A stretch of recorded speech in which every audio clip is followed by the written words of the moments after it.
Okay. Fait que ça, c'est ta main switch. Là. Mm-hmm. Dès que tu la mets à off, tu coupes tout le jus depuis les batteries. Pour ce qui est, si jamais tu veux mettre à off ton système, donc c'est lui que tu vas tourner à off, puis c'est le breaker qui est à l'intérieur du panneau qu'on a mis là. Oui. Celui de gauche, celui qui est blanc. Oui. Ok, celui-là, c'est celui de tes panneaux solaires. Ok? Fait que c'est le lien entre tes panneaux solaires et ton contrôleur qui est ici. Fait que si jamais tu veux couper complètement puis que tu es dehors, là, faut que celui-là il soit off, puis celui-là soit off. Puis là, tu n'as plus de jus, tu es sûr et certain qu'il n'y a plus de jus qui arrive dedans. OK. OK? Là, l'autre breaker qui est dessus, qui ressemble à un bouton poussoir, c'est le lien entre comment, ton contrôleur de charge puis tes borniers. Fait que, pour que le fil soit protégé. C'est pour ça que. qu'il est. Fait que c'est ça. Pas super parlé qu'il soit dedans, mais au moins il est là. Donc ça, c'est ta machine qui te fait recharger via tes deux gros panneaux solaires que tu as sur le toit. OK. Fait que dès que tu vas commencer à recevoir du soleil, ben là, ça va commencer à convertir ça dans du 12 volts pour recharger tes batteries. Cette machine-là, c'est celle qui recharge avec ton alternateur. Fait que dès que tu tournes la clé à on, tu vas avoir un voltage qui va être de la puissance qui va être envoyée à la machine. Puis dès que ça atteint 14 volts, là, la machine, elle s'allume. Puis elle crée un lien entre les deux. Et c'est là qu'on va commencer à recharger ta banque de batterie.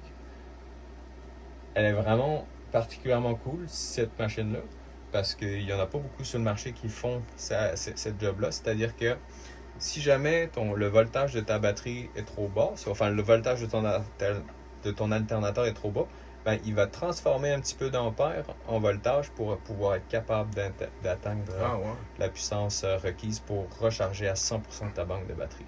Fait qu'avec lui, tu es sûr que tu seras toujours plein à 100% si tu roules assez longtemps. Là. OK. OK.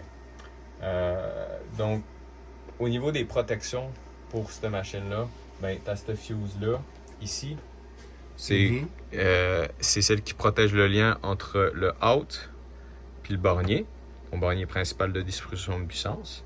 Puis tu as la même que Cindy t'a installée dans le compartiment en bas. OK? Fait que si tu veux les démonter puis les changer, il faut que tu dévisses les deux fuses puis que tu tires comme un sauvage parce qu'elles sont vraiment difficiles à retirer. Ouais. Point de de spare, c'est des 60 ampères parce que ça court pas les rues. C'est comment c'est fuses. Dans le camion. C'est ça. Garde-en une. En théorie, j'ai jamais fait sauter un breaker ou une fuse 60 ampères sur cette machine-là, mais Encore. C'est trop haut quand t'es mal pris que ça saute. Exact. Ici, on a deux autres fuses. T'en vois une qui est de 175 ampères puis une de 60 ampères. Des fuses encore un peu particuliers. Si tu veux que je t'en laisse des spares de ceux-là, je peux t'en laisser, mais c'est pas plus agaçant que ça, je te dirais. C'est plutôt rare que ça saute ceux-là. OK. Ça, c'est ton fil en fait qui rejoint ton onduleur. Ça, c'est ton fil qui rejoint ton panneau de distribution pour le 12 volts. Okay? Fait que c'est ça qui est protégé à cet endroit-là. Okay? Fait que là, ensuite de ça, on a ta belle machine qui, elle, transforme le 12 volts en 120 volts. Et puis tu le contrôles depuis là. Je te dirais qu'il n'y a pas grand contrôle à faire parce que comme je te disais, en théorie tu appuies sur le bouton puis ça se met à off, puis clairement, il veut pas. Fait que je vais essayer de voir un petit peu, je vais aller voir sur des forums, voir si je trouve pas pourquoi ça bug de même. Là, tout est neuf, là, fait que ça devrait pas être un problème. Là. Mais elle veut pas. Fait que c'est ça. Là en ce moment on est plugué sur le garage. Fait que ce que tu peux voir à l'écran, c'est marqué bulle ici. En fait ça veut dire bulk. et ça veut dire que c'est en charge. Okay? À gauche, c'est le voltage de ta batterie, donc qui est en train de progresser tranquillement. Là, l'idée, c'est, en ce moment, il est configuré pour atteindre 14,4.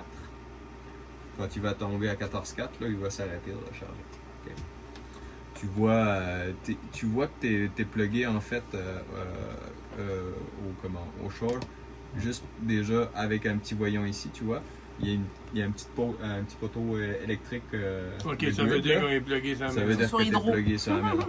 Si ton voyant vert il tombe ici, ça veut dire que tu es sur. Non, ça veut dire que tu es sur les batteries. Ok. Ok, ça veut dire que tu fonctionnes sur les batteries. Puis ça, c'est le voyant d'information. Fait que là, il va t'envoyer des flashs différents si jamais il se passe de quoi. Tu sais, mettons, tu as un problème, ben, il va, mettons, peut-être flasher 2 fois rouge ou 1 fois vert, whatever. Ok. Ça te donne des codes d'erreur que tu peux interpréter avec ton petit manuel là-bas. Ou tu m'appelles. Donc, ça te visualise aussi que c'est en train de te transférer de la charge sur tes consommateurs. Tu vois, il y a une petite ampoule là, il dit qu'en gros, il t'envoie de la puissance là-bas. Je pense que si tu te déplaces, voilà, là tu peux voir qu'il recharge à 80 ampères-heure. Ok. Donc 80-81 ampères-heure, ça c'est la charge qui est appliquée sur ta batterie en ce moment. Si tu te déplaces encore, tu vois que tu as un 11,4 ampères qui est tiré sur ta prise électrique actuellement. Ok, ça tire ça. Fait que pour pouvoir recharger tes batteries, c'est ça que tu as besoin minimalement, 11,4 ampères, grosso modo. Okay. Là, si tu avais des consommateurs qui roulaient en même temps, ben là, ça viendrait s'additionner à cette puissance-là. Ok. Okay. Là, en ce moment, tu as 0 load, tu n'as aucun consommateur parce que ben, tu n'as rien qu'à puis là, ça te dit le voltage qui t'est donné sur ton système. Fait que là, on a 111 volts. C'est un peu bas, mais c'est normal. C'est parce que on est sur une prise électrique dans ton garage. C'est jamais tout le temps à 120 volts clean.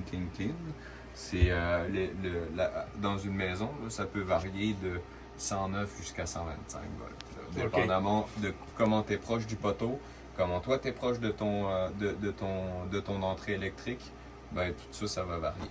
Et puis en plus de ça, là en ce moment, on est en train de tirer 11 ampères dessus, fait que ça fait toujours dropper un petit peu le voltage.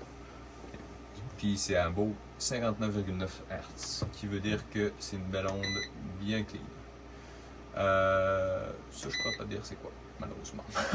Je pense que c'est des réglages. C'est pas mal ça. Fait que, mais bon, tu peux toujours l'éteindre. Tu sais, si tu glisses ta main dessus, tu as un petit bouton dessus, là. Tu l'éteins, là. Mais pourquoi je l'éteindrais? Pourquoi tu l'éteindrais? Tu l'éteindrais pour, si jamais tu es en boondocking, donc tu n'es pas branché, tu voudrais l'éteindre pour éviter de consommer de l'énergie pour rien. Mettons la nuit, tu n'utilises pas de 120 volts, là, eh ben, tu veux éviter de consommer sur ta batterie pour rien. Fait qu'on va éteindre l'onduleur parce qu'il a une consommation à vide. C'est pas une grosse celui-là, à mon avis. Là, je dirais, j'ai pas vérifié sur la fiche technique, mais je dirais qu'on est, à mon avis, dans le 15-20 watts. Là. Fait que c'est pas énorme. Ça prend quand même. Donc, ce que je disais tantôt, c'est que ça, c'est les câbles de mise en parallèle ici. Donc, pour le négatif, positif. Et le câble principal pour alimenter le système est protégé par une fuse ANL ici, qui se doit d'être une 175 ampères. Il faut que tu la changes.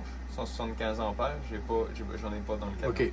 J'ai essayé. Une 175? 175, ouais. OK. Je vais aller chercher demain. Et c'est une fuse ANL, comme je te dis, tu trouves ça chez Napa. Là, tu vas peut-être trouver niaiseux, là, mais quand je la change, je ferme tout de suite. Oui, tu fermes tout ça. Je ferme le piton rouge. Si tu fermes le piton rouge, en théorie, il n'y a aucun stress là, OK, à faire quelque chose. À faire quelque chose là-dessus. Là, tu sais, l'affaire que je t'ai pas dit, en fait, c'est que, tu sais, tantôt, je t'ai dit, tu mets ça à off, tu mets ton breaker à off, puis tout s'éteint. Il y a deux autres choses qu'il faut que tu fasses attention. Si tu branches ton VR là, sur le 120, tout va s'allumer. Parce que, ben, l'onduleur, lui, il n'a pas besoin de batterie pour pouvoir fonctionner. Fait que, si jamais tu fais de quoi dans ton V1, tu veux tout éteindre, oublie jamais que si jamais t'es plugué, il faut que tu te débranches. Faut que tu te déploies. Faut que tu te déploies. OK? Autre affaire, lui, là, étant donné qu'on a utilisé les fuses qui venaient avec ton kit, ben, il est toujours live. En fait, il y a une partie qui est toujours live, c'est-à-dire ton in ici, là. C'est comme s'il était plugué sur ta batterie en bas. OK, de mon bus. De ton bus.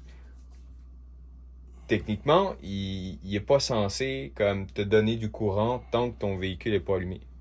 Fait que, tu sais, t'as pas à t'inquiéter plus que ça de pogner un coup de jus si t'as tout éteint puis tu commences à travailler dessus. Lui, il va continuer de flasher, mais tant que ton véhicule n'est pas démarré, il n'y a aucune raison pour que lui s'allume. OK. Fait que, OK. il n'y a pas de stress à avoir de ce côté-là. Mais si, Mais mettons, faut que tu le saches. mon camion, il marche, Si, là, j'ai du courant qui s'en vient ici. c'est ça. Dès que ton camion il marche, là, il va pousser du courant ici. Là. OK. Même si t'es à off partout. Là. OK. Fait que, Il faut que j'éteigne là, il faut que je déplogue, puis il faut que je forme les deux. c'est ça. C'est super Si tu fais quelque important. chose. C'est ça. C'est juste assure-toi là, que d'être en contrôle de tout ça, là, tu sais, de ce côté-là.